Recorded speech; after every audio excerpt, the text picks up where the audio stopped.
When it comes to investing, many people don't realize how long it takes for things to recover or take a big turn for the better.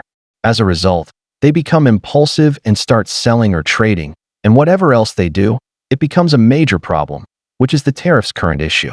People are aware that tariffs have advantages, but the problem is that it takes time for us to truly understand them. For example, when markets were already sluggish before the elections, we had that significant shift, and now we are constantly hearing about tariffs. In the short term, this will create a great deal of economic suffering, and I'm not sure if we'll be able to survive long enough to realize these benefits.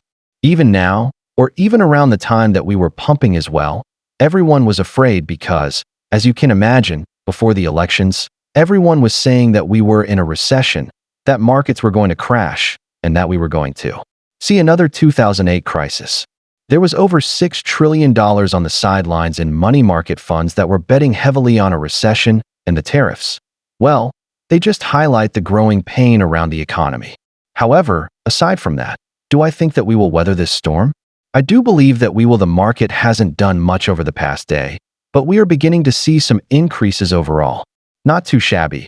XLM is up almost 13.5% once more, and is rallying alongside XRP, which is up over 7%. Sonic is up a fair amount, but as I've mentioned a million times, many of these bounces are simply bounces off of the lows, so it's a rebound off of the lows. Yet, so far, we are beginning to see some nice gains. Yes, XRP is undoubtedly a big gainer, but in the last few days, it's still down about 11% from that $260 high.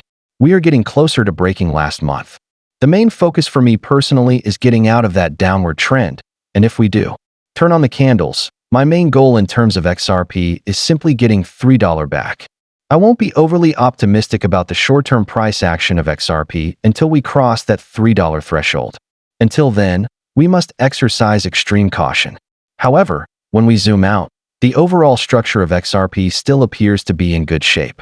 I'm referring to the recent highs that we did trade at, which were around the end of February to the beginning of March, were, higher than the December highs, which is excellent to see, and even the recent lows were higher about the December lows, which were, at the end of December, so the XRP structure is still healthy.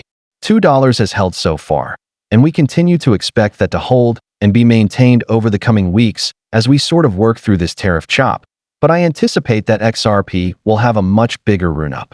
Now, let's talk about what has been driving XRP over the past day, such as what's causing this move off the lows of approximately $2 to $2 and nearly $40 is due to some speculation, but there have also been some significant moves. First, Binance US recently announced that XRpust is now trading on Binance US again. This is a huge move, and if we visit the exchanges, we can see that Binance US has dropped out of the top 10 and is now at number 23 with a 24-hour trading volume of around 9.4 million. Their weekly visits are well over 270, nearly 5,000, so that's good.